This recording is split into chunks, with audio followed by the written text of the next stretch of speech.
President Muhammadu Buhari seeks approval of National Assembly on external borrowing plan. Nigeria set to overturn PNID's $9.6 billion claim. NNPC and China to commence $2.8 billion Abuja-Kano pipeline project. Plus, manufacturing index rises for 32nd consecutive month. Details of these and more on Business Express reaching you from Abuja, the nation's capital. And I am Muplang Dakok.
It's good to know you're still with us. Following a UK court's approval of Nigeria's plea, the federal government has moved closer to overturning the $9.6 billion judgment debt awarded against it in favor of Process and Industrial Development Limited, PNID, by a United Kingdom court in what is widely believed to be an injustice and a direct result of fraud and corruption. In what is seen as clearly a positive step forward for Nigeria, the United Kingdom Commercial Court on Thursday, November 28, 2019, accepted the application of the Federal Republic of Nigeria in its case against PNID to vary the condition of the stay of execution of the enforcement order it had earlier granted PNID. Investigations carried out in the matter reveal incidences of very serious fraud, bringing into question both the legitimacy of the gas supply and processing agreement and the subsequent award itself. And Nigeria's bid to get investors that will develop the small and medium-scale enterprises with emphasis on value addition in the area of employing technology seems to be yielding results. This is with the visit of a group of Chinese entrepreneurs from the Hebei province with interest in agriculture, energy, real estate, and pharmaceuticals, among others. Our aim and objective is to bring foreign investors to the country to set up their factories and as well exploring the solid mineral sector. So we're going to be bringing them in batches. I will be inviting the state governments that we believe that can collaborate with them to meet with them so that the development can start at the state level. We're looking for opportunities even to establish factories here to make those equipments locally. And so I'm talking about millions of dollars investment.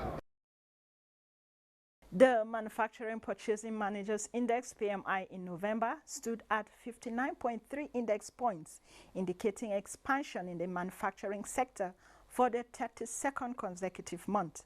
The index grew at a faster rate when compared to the index in October. The Central Bank of Nigeria, CBN, disclosed this in its PMI survey report for November, which indicated that 13 out of the 14 surveyed subsectors reported growth in the month. Transportation equipment, petroleum and coal products, furniture and related products, electrical equipment, plastics and rubber products, food, beverage and tobacco products, among others. Meanwhile, the International Monetary Fund, IMF, says Nigeria's debt to gross domestic product GDP ratio, which currently stands at 28%, is still below the average in Africa. Despite the fact that the country's debt level has risen, IMF senior resident representative and mission chief for Nigeria, Amin Mati, reiterated that revenue to GDP ratio in the country remains low and urged the federal government to increase its drive to create more jobs and enhance fiscal consolidation. And gold slipped on Friday as it is set for its worst month in 3 years.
President Muhammadu Buhari on Thursday sought the reconsideration and approval of the National Assembly on the 2016 to 2018 external borrowing plan of the federal government. The president's request was contained in a letter which was read at the plenary on Thursday. This is pursuant to Section 21 and Section 27 of the Debt Management Office Establishment Act, where the president requested for resolution of the Senate to approve the federal government's 2016 and 2018 external borrowing plan, as well as relevant projects under this plan. For the request passed to the 8th National Assembly, only the federal government's emergency projects for the Northeast's 4 states projects and China Exim Bank assisted railway modernization project for Lagos-Ibadan segment were approved out of a total of 39 projects. And to shed more light on the economic benefits and implications contained in the President's request letter addressed to the National Assembly for reconsideration and approval on the 2016-2018 external borrowing plan is the financial analyst Ayobami Oyalowo. Thank you for coming on the program today. Thank you for having me. Good afternoon. Okay. So the President has sent to the Senate this letter for reconsideration of this external debt of about $30 billion. 29 point, yes. So we can say so about 30.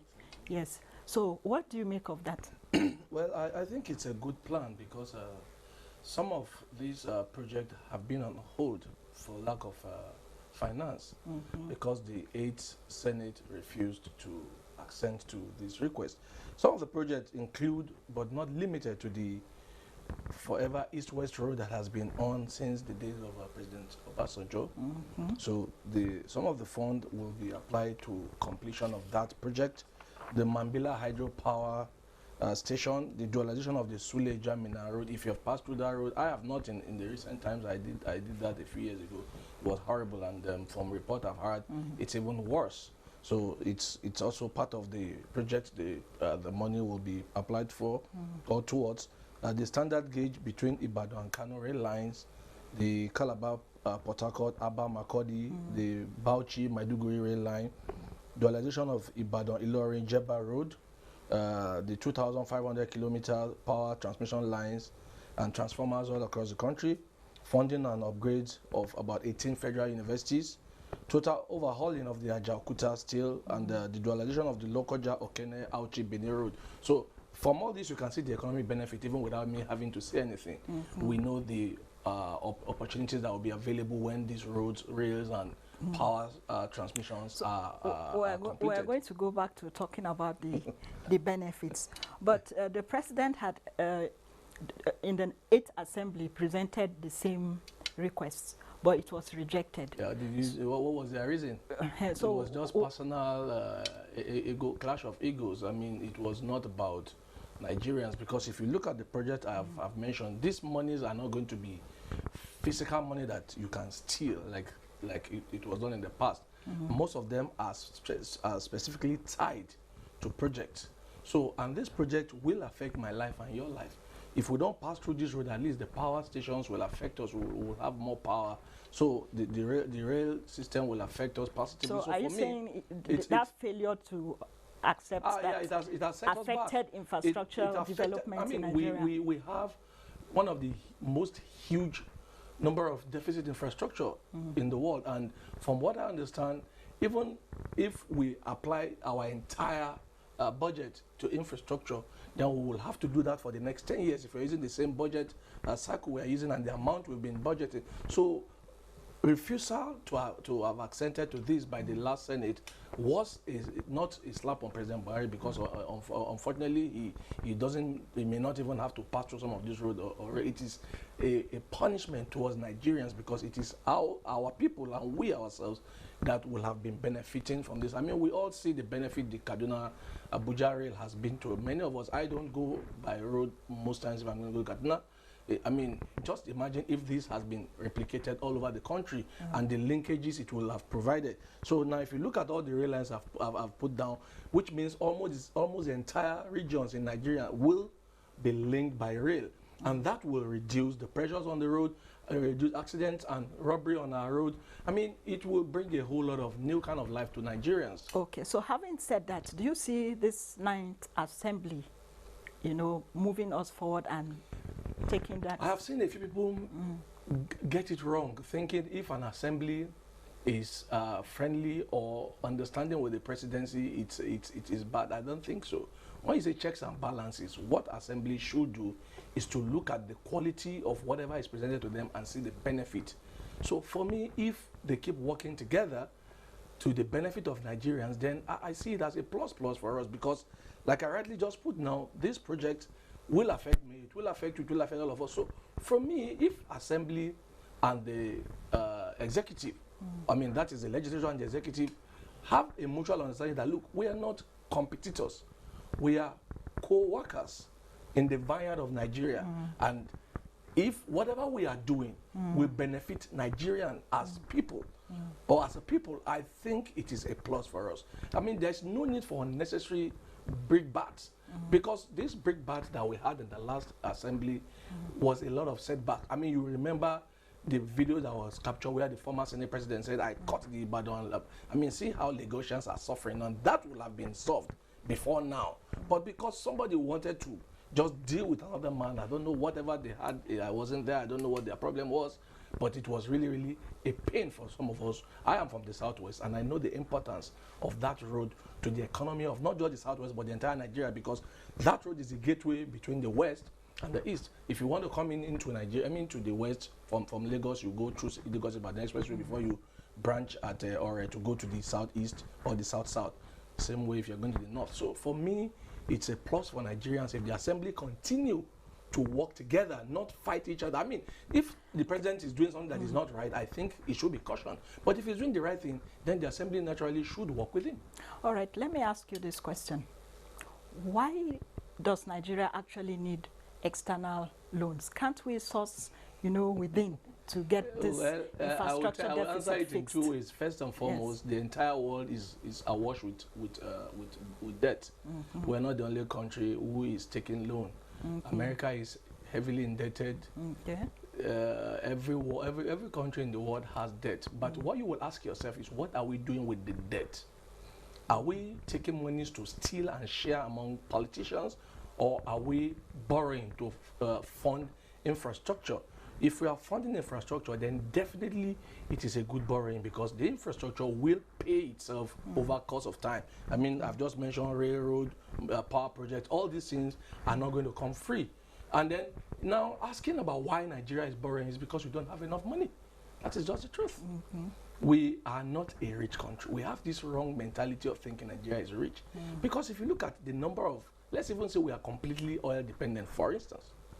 If you look at the number of crude, the number of barrel of crude that we take per day, if you now, just suppose that with the number of people we have, then look at Saudi Arabia, then the number of people they have and number of crude, then you will understand clearly that we've had this facade of thinking we are rich because a few people who are opportune steal so much and then give this facade that we are rich. That is why a piece of land in Abuja will be more expensive than a piece of land in Dubai or Paris, which are predominantly a real estate economy. Abuja is not a real estate economy, so why do you want to have houses and properties that are more expensive than it is in Dubai or Paris? So it is because our life has been built on corruption and lies. So clearly now the truth is coming out. We're not a rich country.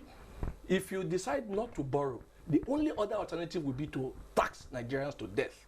And I don't think we can bear that. How much do I earn and you earn that want to keep taxing the people? So clearly, when you borrow, and if you look at this loan, it's for the tenure of 50 years. So it is the rate is not that high. So if we do this and the infrastructure continue to pay the loans by itself, it will not be a burden on us in that sense. All right, you're a financial analyst. Can you tell us very quickly the ways that these monies can be used judiciously to be able to achieve the like I said clearly, if you look at the loans, they were tied, all of them, all these monies are completely tied to particular infrastructure. So they are not going to come in terms of money.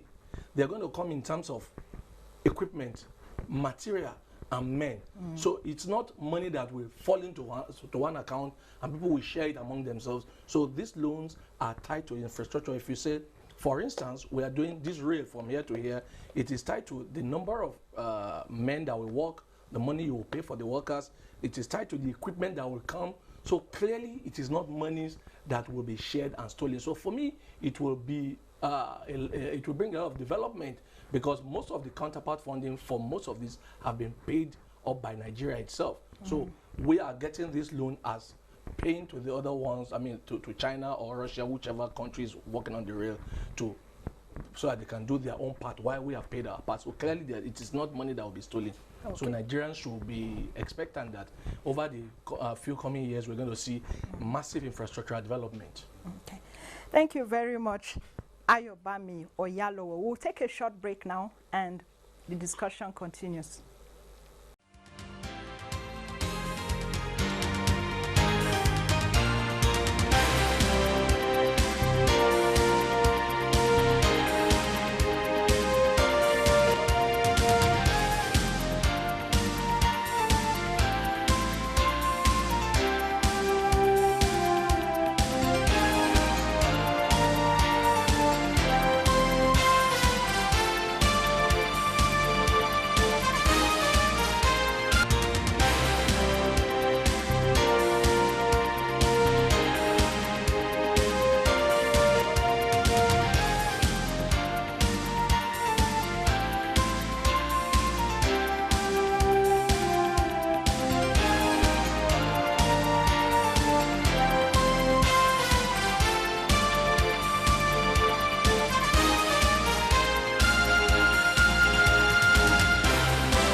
Joining us now is an investment analyst, Nii Akinsiju.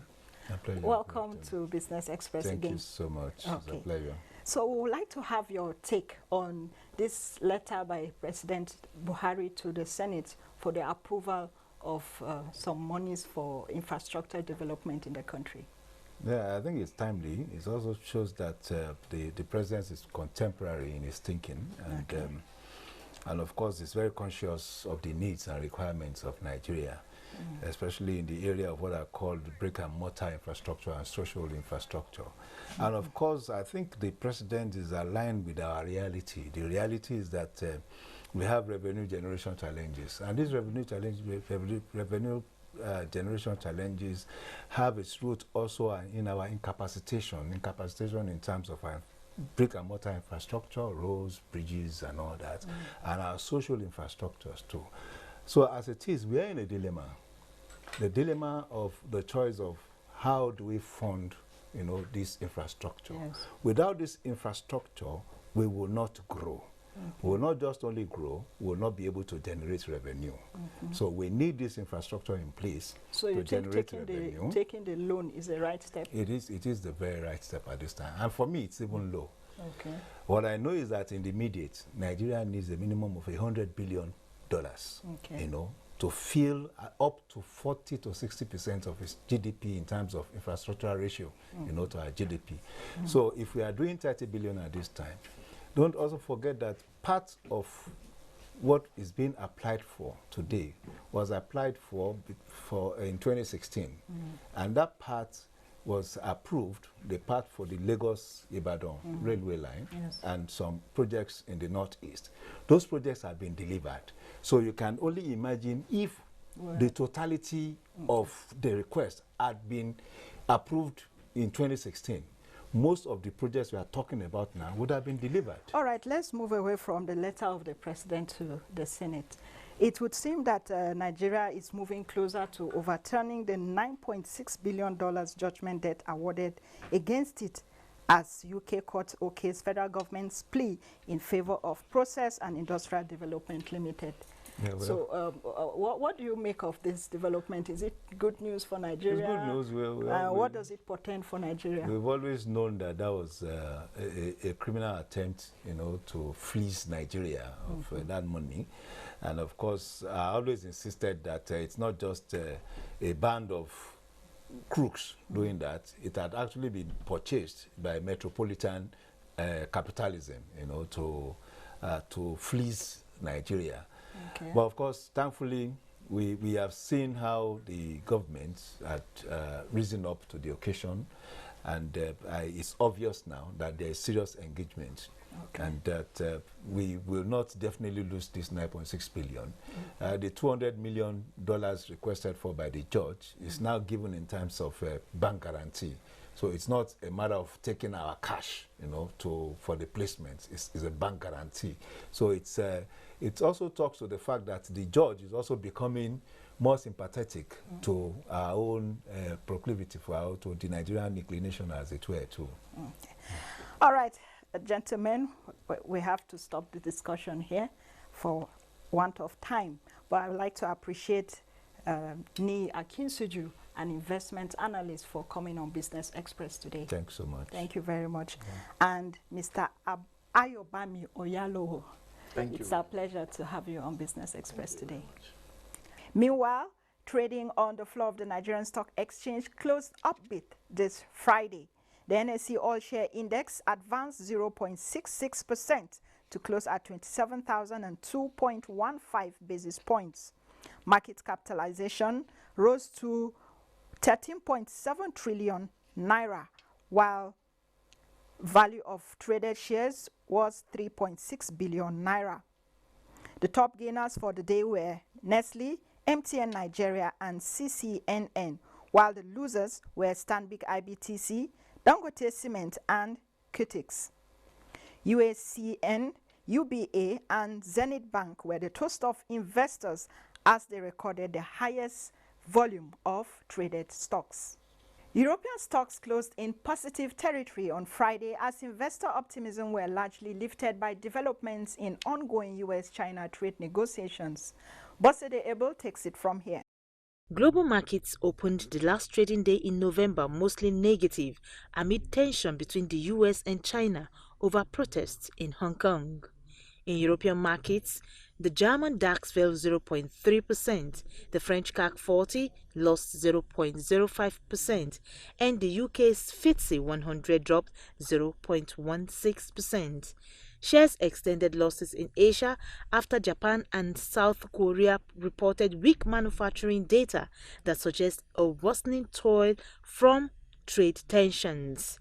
In Hong Kong, the Hang Seng Index was lower by 2.03% to 26,346.49. The Shanghai Composite Index was down 0.61% to 2,871.98, and the Japan's Nikkei also lost 0.49%. In the United States, stocks were bullish ahead of the Thanksgiving holiday as brighter economic data cheered investors. The Dow Jones Industrial Average up 0.15%, the S&P 500 appreciated by 0.42%, and the Nasdaq Composite was also green by 0.68%. While in Africa, the bourses were mixed. South Africa's JSE Africa Top 40 depreciated by 0.85%, and Namibia's overall index fell at 0.01%. On the positive side, Kenya's Nairobi's All Share inched up by 0.44%, and Tunisia's Tinidex also rose by 0.24%, while Ghana's GSA Composite was marginal. So that brings us to the end of this edition of Business Express. You can access all previous episodes on YouTube, and you can communicate with us on Twitter, and the handle is at NTA News Now. The hashtag is BizX. We value your feedback, so keep the mails coming and join us next week, Monday, for another episode of the program. I am Muplang Dakok, and as I always say, keep thinking and doing business.